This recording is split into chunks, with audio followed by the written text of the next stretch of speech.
Captain Jake Morrison stood on the bridge of the UES Horizon, watching the stars through the main view screen. The ship had been traveling for 3 weeks, moving deeper into space than any human vessel had gone before. The mission was simple. Investigate strange energy readings near the Kepler 442 system and report back to Earth. "Captain, we're getting close to the target area," said Lieutenant Maya Cruz from her station. She was the ship's communications officer, a young woman from Texas who never missed a detail. Ow. "The readings are getting stronger." Jake nodded and walked to the center of the bridge. At 42 years old, he had spent half his life in space. This was his third command, and the Horizon was the best ship Earth had ever built. The crew trusted him completely, and he trusted them the same way. "What do you make of it, Aaron?" Jake asked the ship's chief scientist. Dr. Aaron Blake looked up from his console, pushing his glasses up his nose. "It's unlike anything we've seen before, Captain. The energy signature doesn't match any known phenomenon. It's almost like space itself is being twisted into knots." Commander Lisa Park stepped forward from the tactical station.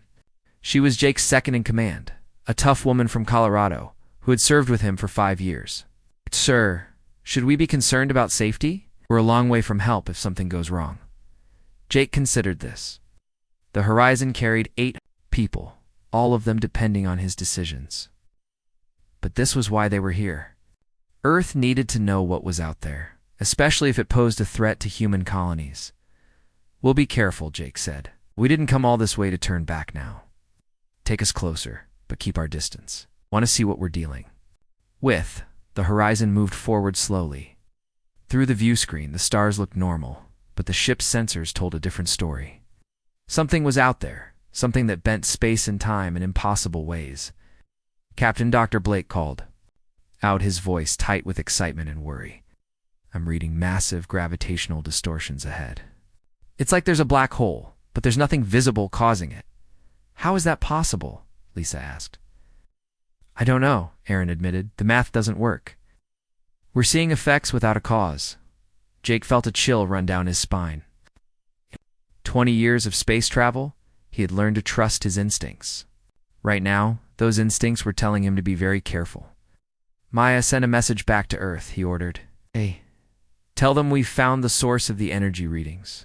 Include all our sensor data." "It's already working on it, sir," Maya replied, her fingers moving quickly over her console. The ship continued forward, and suddenly the view screen flickered. For just a moment, the stars seemed to bend and twist, as if someone was stirring them with a giant spoon. "What the hell was that?" Lisa demanded. "I don't know," Aaron said, his voice shaking slightly. "But whatever it is, it's getting stronger." Jake made a decision. "I'll stop. Hold position here." The Horizon came to a halt, but the strange effects continued. The ship's hull groaned softly, as if invisible hands were pulling at it from all directions. Captain Maya said, "I'm having trouble sending our message. Something is interfering with our communications. The space around us is becoming unstable," Aaron reported. "It's like reality itself is breaking down." Jake looked around the bridge at his crew. These people had followed him across the galaxy, trusting his judgment. Now he had to decide whether to push forward or retreat. "Sir," Lisa said quietly, "maybe we should pull back. We can study this from a safe distance." Jake was about to agree when the view screen suddenly cleared. Directly ahead of them, space began to ripple like water. The ripples grew larger and larger until they could see what looked like a hole in the universe itself. "My God," Aaron whispered. "It's a spatial anomaly, but it's not natural. Someone or something created this." The hole in space was perfectly round, about a mile across. Inside it, they could see nothing but darkness. But the darkness seemed to move, as if it was alive. "All hands. This is the captain," Jake announced over the ship's communication system. "We have encountered an unknown phenomenon. All departments, report readiness status immediately." Within minutes, reports came in from all over the ship. The engines were running normally, life support was stable, and the crew was ready for whatever came next. "Captain," Maya said, "I'm detecting something new. The anomaly is starting to expand." Jake watched in horror as the hole in space began to grow larger. Edges moved outward slowly but steadily, and he realized with growing fear that the Horizon, was directly in its path. "Emergency power to engines," he ordered. "Get us out of here now." But as the ship's engines fired up, something went wrong. Instead of moving away from the anomaly, the horizon began to drift toward it. "We're caught in some kind of gravitational field," Lisa reported. "I can't break us free." The ship shook as invisible forces pulled at it from all directions. Ow. Crew held on to their stations as the horizon was drawn steadily toward the growing hole in space. "Maya, send a distress signal," Jake ordered. "Tell Earth what's happening." Maya's fingers flew over her console, but she shook her head. "I can't get through, Captain. The interference is too strong." The anomaly filled the entire view screen now, a perfect circle of absolute darkness. The horizon was being pulled into it faster and faster, despite the engines running at full power. "All hands, prepare for emergency procedures," Jake announced. "We're going into the unknown." Dr. Blake looked up from his instruments, his face pale. "Captain, according to my readings, we're not just being pulled into the anomaly. We're being pulled out of normal space entirely." "What does that mean?" Lisa asked. "I don't know," Aaron replied. "No one has ever experienced anything like this before." The ship entered the edge of the anomaly, and everything changed. The stars disappeared, replaced by swirling colors that hurt to look at. The normal laws of physics seemed to stop working. Up and down became meaningless. "We're being pulled into something," Jake said, "into the communication system, hoping someone on Earth might hear. It's not natural. Tell our families we... ... The signal cut off as the UES horizon disappeared completely into the anomaly, taking 847 souls with it into the unknown. 15 years had passed since the UES horizon vanished without a trace. Earth had moved on, but the loss still hurt. Nearly 900 people had disappeared in a single moment, leaving behind families, friends, and dreams that would never be fulfilled. Commander Rick Stone stood on the bridge of the UES Defender, watching the outer edge of human space through the main view screen. He commanded the defense fleet that protected humanity's 17 colonies, a job that had become much harder since the Horizon's loss. That ship had carried some of Earth's best scientists and most advanced technology. Without them, human progress had slowed to a crawl. Commander called Lieutenant Jenny Adams from her station. "Long-range sensors are picking up multiple contacts approaching the system. Big ones." Felt his stomach drop. For months, there had been reports from the outer colonies about strange ships moving through nearby systems. Ships that didn't belong to any known human faction. Ships that seemed to be getting closer to Earth. "How many?" Rick asked, walking to the sensor station. "I count 200 vessels, sir." "They're massive. Each one is at least 3 times the size of our largest battleship." Rick stared at the sensor display. 200 enemy ships against Earth's entire defense fleet of 89 vessels. The math was simple and terrifying. "Send a message to Earth Command immediately," Rick ordered. "Tell them we have a situation." On Earth, President Helen Carter was in an emergency meeting when the message arrived. She sat at the head of a long table, surrounded by military leaders, scientists, and government officials. Admiral Troy Bennett, head of Earth's military forces, read the report with growing concern. "Madam President," Admiral Bennett said, "we need to face facts. If these are hostile ships, we're in serious trouble. Our technology is good, but it's not miracle-level good." Dr. Nina Walsh, Earth's top physicist, looked up from her tablet. "I've been working on some experimental weapons, but they're nowhere near ready for combat. We need at least 6 months, maybe a year."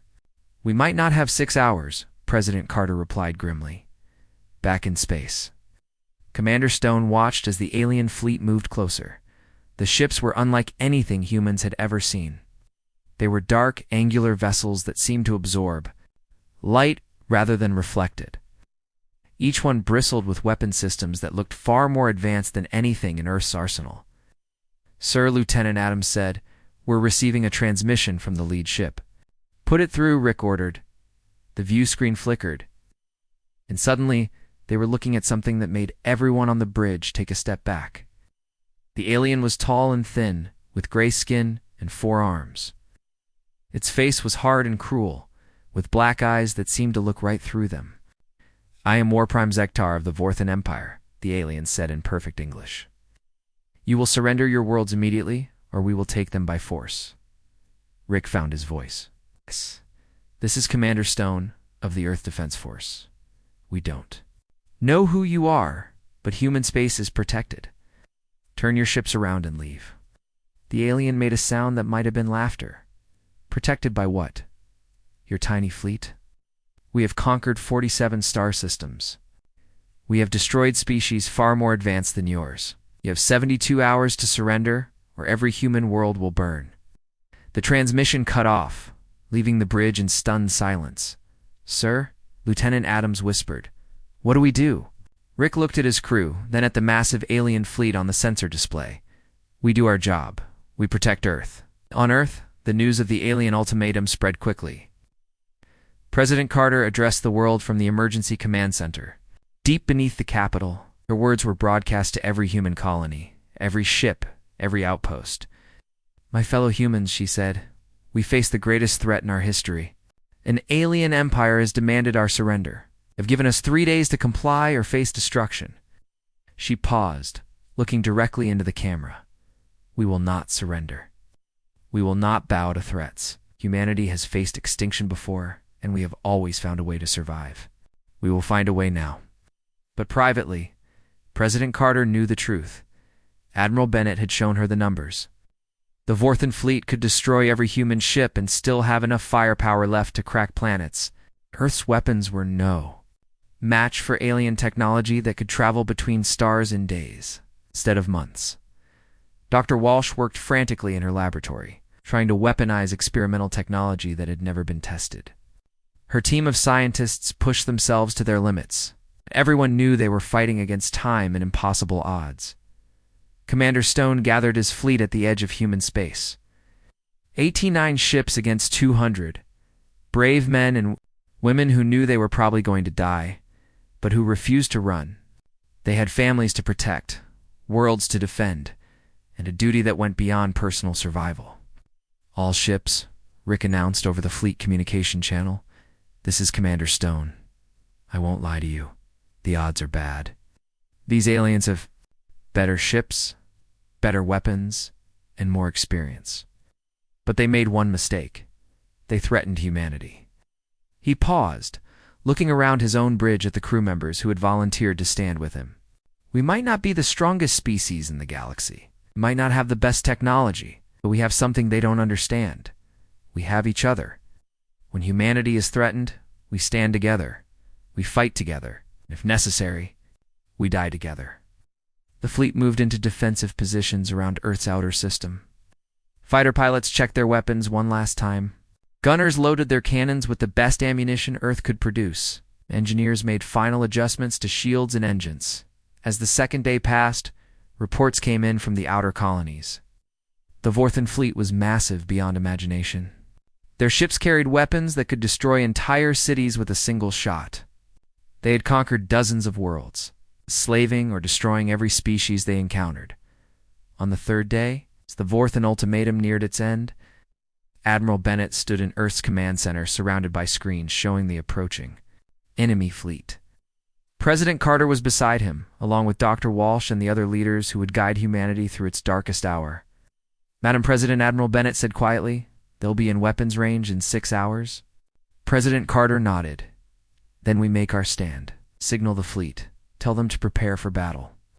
In space, Commander Stone received the order and felt his heart grow heavy. This was it. Humanity's final battle. Win or lose, nothing would ever be the same again. "All ships," he announced, "weapons free. Fight with everything you have. For Earth. For humanity. For everyone we've ever loved." The human fleet moved forward to meet their fate, unaware that salvation was racing toward them from across the galaxy. Commander Rick Stone stood on the bridge of the UES Defender, watching the countdown timer on his screen. 2 hours and 37 minutes until the Vorthan ultimatum expired. 2 hours and 37 minutes until humanity faced extinction. Alien fleet hung in space like a dark cloud, 200 massive ships that could destroy entire worlds. Earth's defense fleet looked tiny in comparison. T-9 vessels filled with brave souls who knew they were probably going to die, sir. Lieutenant Jenny Adams called from her station. I'm getting something strange on long-range sensors. Rick walked over to her console. What kind of strange? There's a ship approaching from the outer system. It's moving fast, sir. Faster than anything I've ever seen. Rick frowned. One of ours? I don't think so, sir. The energy signature is off the charts. It's putting out more power than our entire fleet combined. In Earth's command center, Admiral Troy Bennett was coordinating the final defense preparations when his communications officer, Lieutenant Kyle Fisher, looked up with confusion written across his face. Sir, I'm receiving a transmission on old military frequencies. The signal is coming from outside the system. Put it through, Admiral Bennett ordered. The speakers crackled with static, and a voice came through that made everyone in the command center freeze. It was a voice they all recognized, a voice that belonged to a dead man. Earth Command. This is Captain Jake Morrison of the EU's Horizon, requesting permission to join the defense fleet. The room fell completely silent. President Helen Carter, who had been reviewing battle plans, looked up sharply. That's impossible. The Horizon was destroyed 15 years ago. Admiral Bennett stared at the communication console. Kyle run. A voice analysis. Check it against our records. Lieutenant Fisher's fingers moved quickly over his keyboard. After a moment, he looked up with disbelief. Sir, it's a perfect match. That's definitely Captain Morrison's voice. This has to be some kind of trick, Dr. Nina Walsh said. The Vorthines are trying to confuse us, but Admiral Bennett was all ready. Moving to the main display screen, show me the sensor data from that approaching ship. The screen lit up with readings that made no sense. The vessel was definitely human in basic design, but it was huge, at least 5 times larger than the original Horizon. More importantly, the energy readings were impossible. The ship was generating more power than a small star. Give me a visual, Admiral Bennett ordered. The screen flickered, and then they saw it. Oh. The ship that appeared before them was recognizable as the UES Horizon, but it had been transformed into something incredible. The hull gleamed with a strange metallic substance that seemed to bend light around it. Geometric patterns pulsed across its surface with energy that hurt to look at directly. My God, President Carter whispered. What happened to them? Back on the defense fleet, Commander Stone was staring at the same impossible sight. The ship that had just appeared was definitely the Horizon, but it was like seeing a ghost made real. The vessel looked alive, its hull shifting and changing as he watched. Sir, Lieutenant Adams said, her voice shaking, the power readings from that ship are incredible. It's like they have a miniature sun inside their hull. The communication system crackled again, and this time a different voice came through. Dr. Aaron Blake. The Horizon's chief scientist sounded exactly the same as he had 15 years ago. Earth Command, this is Dr. Blake. I know you have questions, and we have answers. But right now, we have a more important problem. Those Vorthan ships are about to learn something very important about humanity. Commander Stone found his voice. Horizon, this is Commander Stone of the Defense Fleet. We thought you were dead. Where have you been? Captain Morrison's voice came back immediately. It's a long story, Commander. We've been somewhere else, learning things that will help us save Earth. But first, we need to deal with our uninvited guests. The Vorthon fleet had noticed the new arrival, where Prime Zektar's voice boomed across all frequencies. Humans, your tricks will not save you! One ship cannot stand against the might of the Vorthan Empire. Surrender now, or watch your world burn. Captain Morrison's response was calm and confident. War Prime Zektar, this is Captain Morrison of the UES Horizon. You made a mistake when you threatened humanity. We're going to show you what that mistake costs. The Horizon began to move, and immediately everyone could see that it was not behaving like a normal ship. It seemed to glide through space without using engines, moving in ways that defied physics. The geometric patterns on its hull pulsed brighter, and the space around the ship began to shimmer. All human ships, Morrison announced, moved to a safe distance. We're going to demonstrate some new technology. Commander Stone didn't hesitate. All ships fall back to minimum safe distance. Let the Horizon do whatever they're going to do. The Vorthon fleet opened fire first. Dozens of plasma beams lanced out toward the Horizon, weapons powerful enough to destroy entire cities. But something impossible happened. The beams struck the Horizon and simply disappeared. It's absorbed into the ship's hull like water into a sponge. Then the Horizon fired back. What came from the transformed ship was not a weapon in any conventional sense. It was pure energy, focused and directed with impossible precision. The beams struck the lead Vorthon vessel, and the massive ship simply came apart, its hull peeling away like flower petals. Impossible. Warprime Zektar's voice came over the communication channels. What kind of weapons are those? The kind you get when you threaten humanity, Morrison replied. The Horizon moved through the Vorthon fleet like a predator among prey. It didn't fight like a normal ship.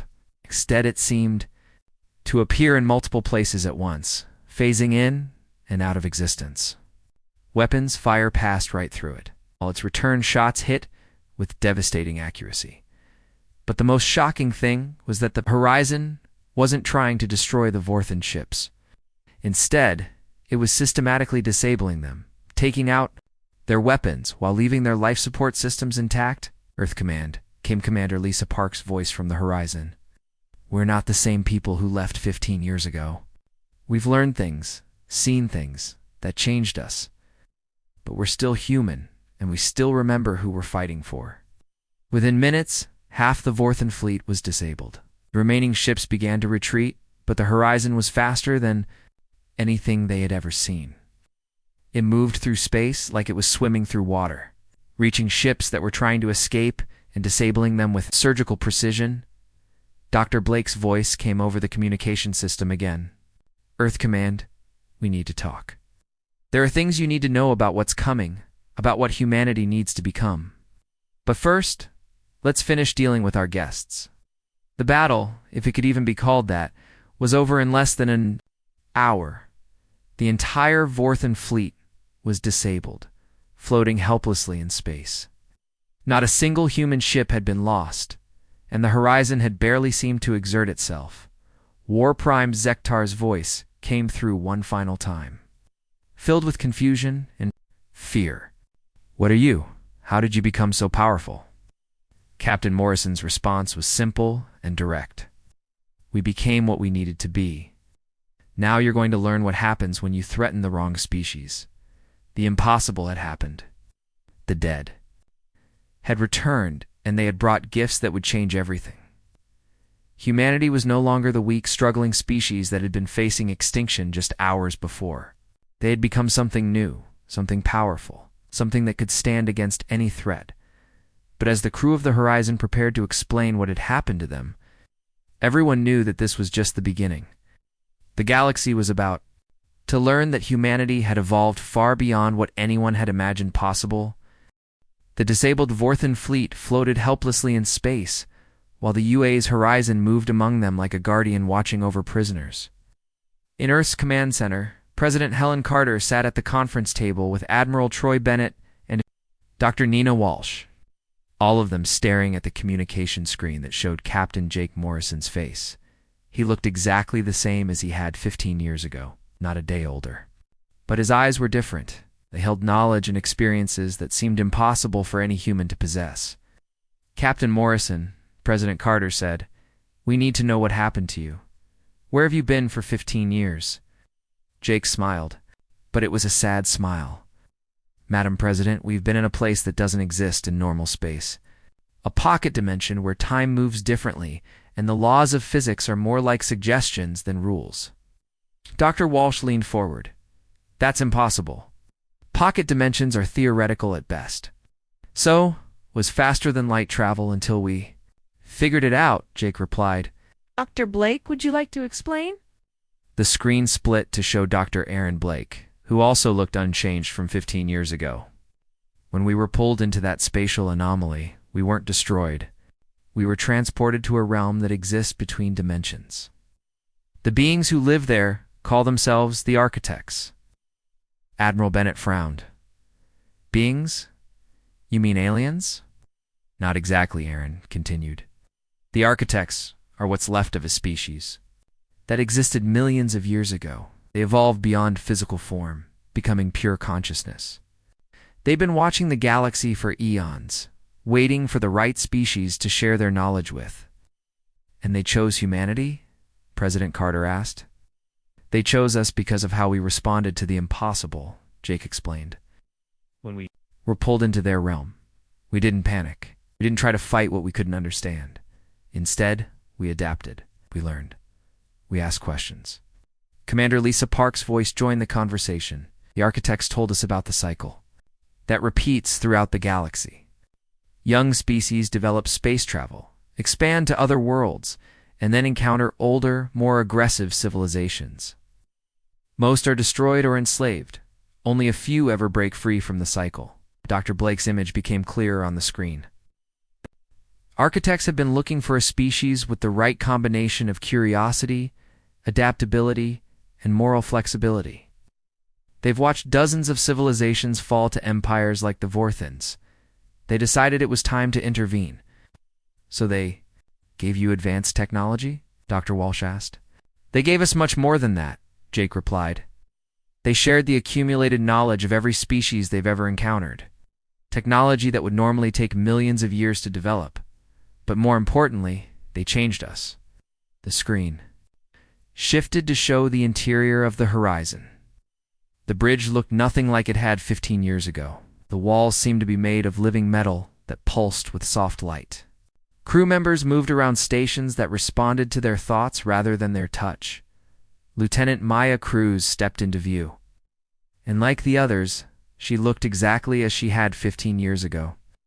But when she spoke, her voice carried a confidence and wisdom that hadn't been there before.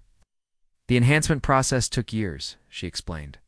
The architects didn't just give us new technology. They upgraded our minds and bodies to handle it, can process information faster. See? Across multiple dimensions and interface directly with our ship's systems. Enhanced how? Admiral Bennett asked. Our brains now operate on quantum levels, Dr. Blake explained. Can think in ways that were impossible before, can understand languages we've never heard, solve problems that would take normal humans years to figure out, and perceive space and time as they really are, not just as we used to experience them. Jake stood up from his captain's chair, and as he did, the patterns on the walls around him pulsed brighter. The ship itself is alive now, in a way. It's not just metal and circuits anymore. It's a hybrid of technology and consciousness, responding to our thoughts and intentions. Show them the weapons, Commander Park suggested. Jake nodded. Maya, demonstrate the quantum foam manipulator. On the screen, they watched as Maya placed her hand on what looked like a smooth section of wall. Immediately, the wall began to shift and change, flowing like liquid metal. Within seconds, it had formed a complex piece of equipment that hadn't been there moments before. We can restructure matter at the subatomic level, Maya explained. The ship can repair itself, modify its own structure, even create new technologies, as we need them. Dr. Walsh stared in amazement. That's impossible. You're violating the laws of conservation of matter and energy. Only if you're limited to 3 dimensions, Dr. Blake replied. The architects exist in 11 dimensions. From their perspective, matter and energy are much more flexible than we thought. Jake walked to another section of the bridge. Dimensional phase generators allow us to exist in multiple realities at once. That's how we were able to absorb the Vorthin weapons fire and appear in several places during the battle. And the consciousness interface weapons? Admiral Bennett asked. They respond to our thoughts and intentions, Commander Park explained. We don't aim them in the traditional sense. Simply think about what we want to accomplish, and the weapons make it happen. That's why we were able to disable the Vorthin ships without killing anyone. The weapons understood our intent. President Carter leaned back in her chair. This is incredible, but I have to ask. Are you still human? Are you still the people we sent out 15 years ago? Jake's expression became serious. Still. Human, Madam President. We still feel the same emotions, care about the same things, love the same people. But we're also more than we were. We've become what humanity needs to survive in a galaxy full of threats. The architects showed us the truth about galactic civilization, Dr. Blake added. There are hundreds of species out there, most of them peaceful. But there are also empires like the Vorthons who destroy everything they encounter.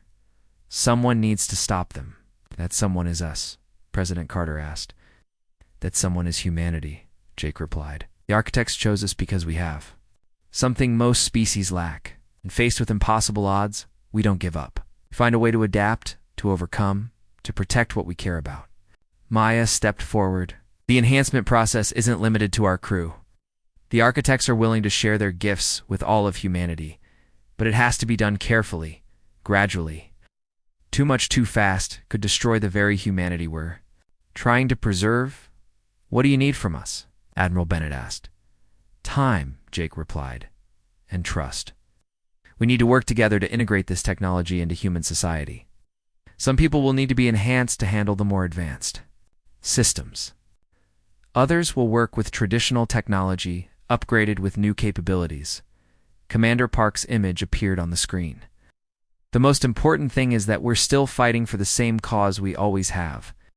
We're still protecting Earth, still defending humanity. We're just doing it with better tools. Dr. Walsh looked overwhelmed. How long will this integration take? Years, Dr. Blake admitted. Maybe decades, but we have time now. The Vorthons. We're just one thread among many. With our new capabilities, we can protect human space while we work on the transition. Jake moved back to his captain's chair. The architects told us something important. They said that every species reaches a point where they have to choose between evolution and extinction.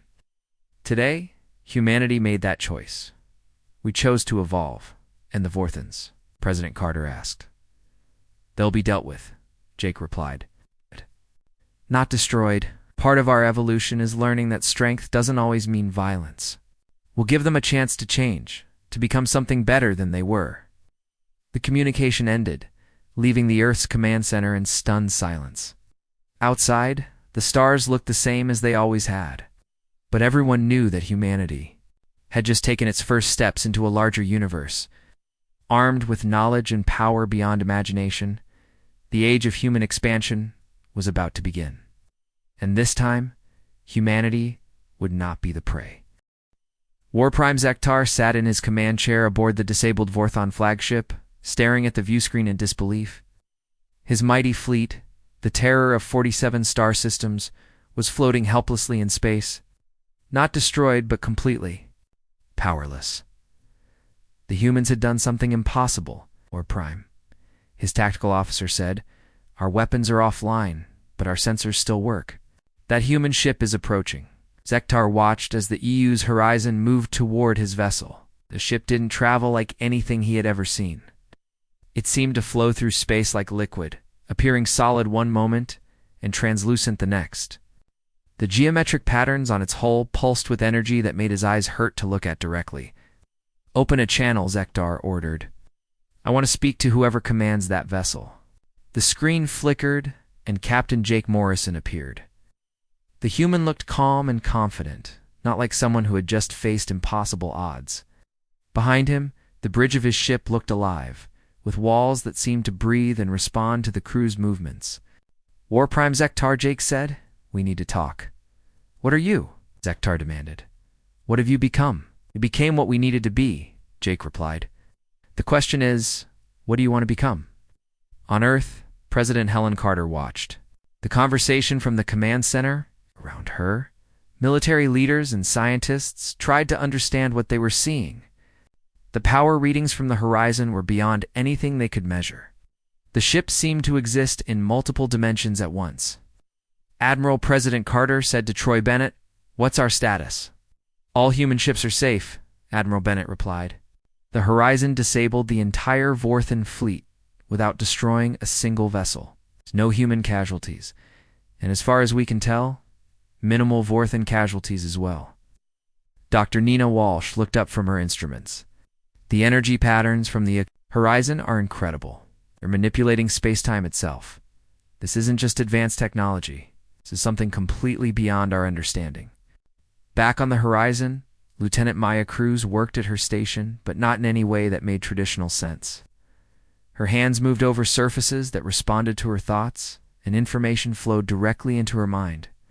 She could see the entire battlefield, feel the emotions of every person on every ship, and understand the complex web of cause and effect that had led to this moment. Captain Maya said, "I'm detecting communication attempts from multiple Vorthon vessels. They want To know what happens next?"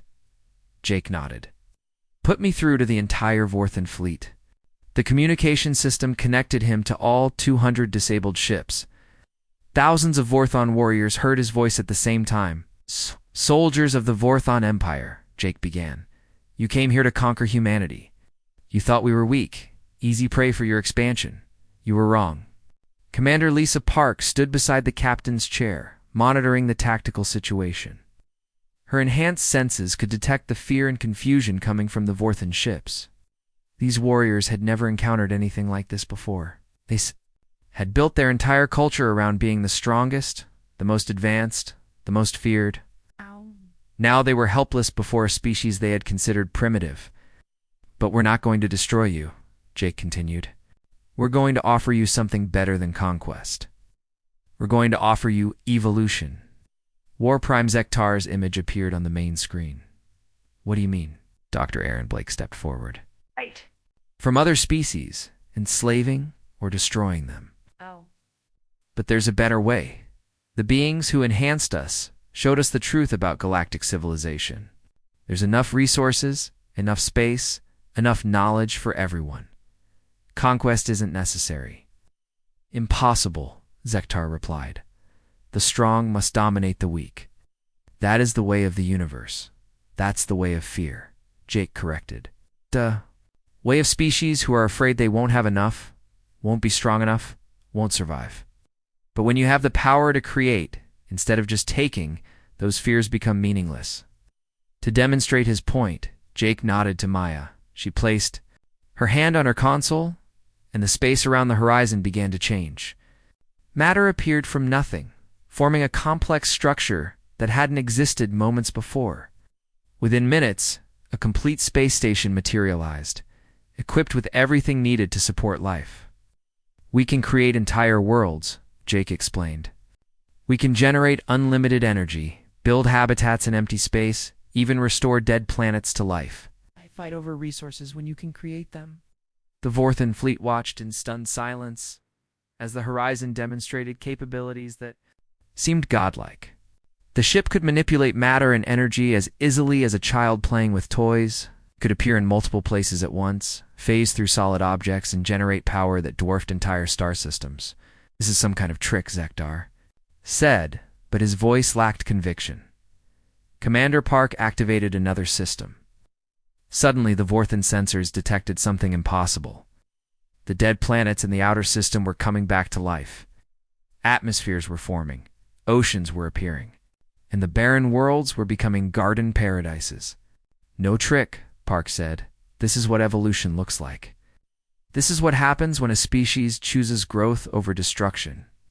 On Earth, Dr. Walsh was frantically taking notes. "They're not just manipulating matter and energy. They're manipulating the fundamental forces of reality itself. This technology is millions of years ahead of anything we can imagine." President Carter watched as the horizon continued its demonstration. The ship created and destroyed matter at will, moved through space in ways that defied physics, and showed capabilities that seemed more like magic than science. "Captain Morrison," she said over the communication channel, "what do you want from the Vorthons?" "We want them to make a choice," Jake replied. "They can continue being conquerors, in which case we'll stop them every time they threaten peaceful species. Or they can become something more. They can join the community of civilized worlds and learn to create instead of destroy." War Prime. Zektar was quiet for a long moment. Finally he spoke.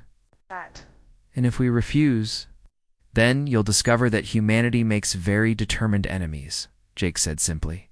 "We won't destroy you, but we'll make sure you can never hurt anyone again. Every time you attack a peaceful world, we'll be there to stop you. Every time you try to conquer a new system, we'll disable your ships and send you home. Eventually you'll realize that conquest is no longer possible." The tactical officer on Zektar's ship whispered something in his commander's ear. Zektar's expression changed as he listened. You're not bluffing, Zektar said. Our sensors are detecting more ships like yours. It's dozens of them, all around Vorthon. Space, Jake smiled. The architects didn't just enhance one ship. They've been preparing for this moment for a very long time. Humanity is no longer alone in the galaxy, and neither are you. The age of empires built on conquest is ending. Dr. Blake stepped forward again. We're offering you a chance to be part of something better. To learn technologies that will let you build instead of taking, create instead of destroying. To become a species that protects life instead of ending it.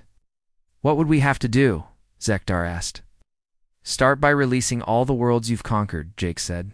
Return them to their original inhabitants, or help them become independent. Then send representatives to meet with us. We'll show you what's possible when species work together instead of fighting. The communication channel filled with voices as Vorthon commanders debated among themselves. Some wanted to fight, others were afraid, and a few seemed curious about what the humans were offering. Finally, Zektar spoke again. We will consider your offer, but understand, changing the way of an entire empire is not simple. You understand? Jake replied, evolution takes time. But it starts with a single decision to become something better than what you were. The horizon began to move away from the Vorthon fleet, but not before restoring power to their ships. As the alien vessels came back online, their crews discovered that their weapons remained offline, while their life support and navigation systems worked perfectly. You can go home, Jake announced. Think about what you've seen here. Think about what you want your people to become when you're ready to talk. We'll be listening. As the Vorthon fleet slowly departed, President Carter addressed Captain Morrison directly. What happens now?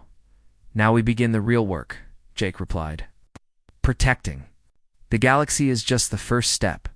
The architects gave us the tools to help every species evolve beyond the need for conquest and war. It's going to take time, but we're going to build something better than what came before. The UES horizon turned toward Earth, carrying with it the promise of a new age for humanity and every peaceful species in the galaxy. The age of fear was ending, and the age of wonder was about to begin. 6 months had passed since the Vorthon fleet limped home in defeat. The galaxy was changing in ways no one had expected. Captain Jake Morrison stood on the observation deck of the UES horizon, looking out at a sight that still amazed him even. After all he had experienced, floating in space before them was New Haven, a massive space station built entirely from materials created by architect technology. The station housed representatives from 43 different species, all of them working together to build something the galaxy had never seen before, a true alliance of peaceful worlds. Captain Dr. Aaron Blake said as he joined Jake at the viewing window, the integration process on Earth is going better than expected. We now have 12 volunteers who have successfully completed the enhancement procedure. Jake nodded. The process of sharing architect technology with humanity had been slow and careful. Not everyone could handle the enhancement that would allow them to interface directly with the advanced systems. But those who could were becoming the core of humanity's new role in galactic affairs. How are they adapting? Jake asked. It's better than we hoped, Aaron replied. Dr. Walsh has been leading the research team. She's made remarkable progress in understanding how our technology works. She's already developing ways to integrate architect knowledge with human engineering. Down on Earth, Dr. Nina Walsh worked in a laboratory that looked nothing like it had 6 months ago. The walls were covered with displays that responded to her thoughts, showing equations and diagrams that would have been impossible to create with traditional computers. Her team of enhanced humans could process information at speeds that seemed miraculous to their unenhanced colleagues. The quantum foam manipulator is stable, reported Dr. Kevin Ross, one of the newly enhanced scientists.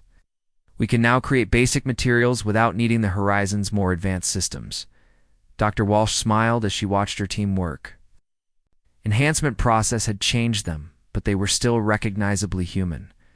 They still laughed at jokes, worried about their families, and celebrated their successes. The architects had been careful to preserve what made humanity special, while giving them the tools they needed to survive in a dangerous galaxy. Any word from the outer colonies? Dr. Walsh asked. All 17 colonies are reporting successful integration of the new technologies, Dr. Ross replied. Food production is up 300%, and we've eliminated energy shortages completely. The colonists are calling it a miracle.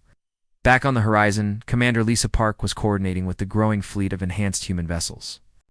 17 ships had now undergone the transformation process, each one becoming a living hybrid of consciousness and technology. The fleet was small compared to the massive armadas of the galaxy's empires, but each ship possessed capabilities that made traditional weapons obsolete. Captain Lisa reported, "We're receiving a communication from the Vorthan border." Warprime Zektar. Jake nodded. Put him through. The view screen showed Zektar, but he looked different than he had 6 months ago. The cruel arrogance was gone, replaced by something that might have been curiosity. Captain Morrison Zektar said, "I bring news from the Vorthan Council. We have made our decision." "I'm listening," Jake replied. "We will accept your offer." Zektar continued. "The Council has voted to release all conquered worlds and begin the process of joining your alliance. But we have conditions." Jake exchanged glances with Lisa. This was the moment they had been working toward for months. "What conditions?" Jake asked. "We want proof that this new way of living actually works," Zektar said. Zektar said, "We want to see these peaceful worlds you speak of. We want to understand how species can cooperate without one dominating the others." "That can be arranged," Jake replied. "Send a delegation to New Haven Station. They can see for themselves how 43 different species are working together." The communication ended, and Lisa turned to Jake with a smile. "The Vorthans aren't the only ones asking to join. We've received requests from the Kepler Alliance, the Outer Rim Confederacy, and even some species from the Galactic Core, Lieutenant." Maya Cruz approached from her station. "Captain, I'm also detecting something interesting from the direction of the old architect realm. The spatial anomaly is becoming active again." Jake felt a familiar chill. "Are they coming back?" "I don't think so," Maya replied. "But I'm receiving a transmission. It's different from anything we've heard before." "Put it through," Jake ordered. The voice that came through the speakers was unlike any they had heard from the architects before. It was warm, almost musical, and somehow familiar. "People of Earth," the voice said, "you have exceeded our greatest hopes. You have become what we always believed you could be." Dr. Blake stepped forward. "Is this the architects?" "You're what the architects have become," the voice replied. "Your success has allowed us to take the final step in our own evolution. We are no longer bound to the pocket dimension. We are free to explore realities beyond even our previous understanding." Jake felt a mixture of pride and sadness. "Are you leaving us?" "We are moving beyond this reality," the voice continued, "but our gift to you is permanent. You now carry the responsibility we once bore. You are the guardians of this galaxy, the protectors of peace, the teachers of evolution. Will we ever see you again?" Maya asked. "Perhaps," the voice replied. "When you have helped every species in this galaxy reach their full potential. When peace and cooperation are the rule rather than the exception, then you may be ready to take the next step in your own evolution." The transmission faded, leaving the bridge of the horizon in thoughtful silence. Months passed, and the changes continued to spread throughout the galaxy. The Vorthan Empire officially disbanded, with its former member worlds choosing to join the growing alliance or become independent. Warprime Zektar himself underwent the enhancement process and became one of the alliance's most effective diplomats. President Helen Carter, now in her second term, addressed the Alliance Council from Earth. 6 months ago, humanity faced extinction. Today, we stand as part of something greater than any single species could achieve alone. The Alliance had grown to include over 100 worlds. Former enemies worked side by side to solve problems that had seemed impossible. Species that had fought for centuries learned to cooperate. Technologies were shared freely, and knowledge flowed between civilizations like water, Admiral Troy Bennett commanded. The Alliance's peacekeeping fleet from the newly constructed Earth Command Station. The days of massive military buildups were ending.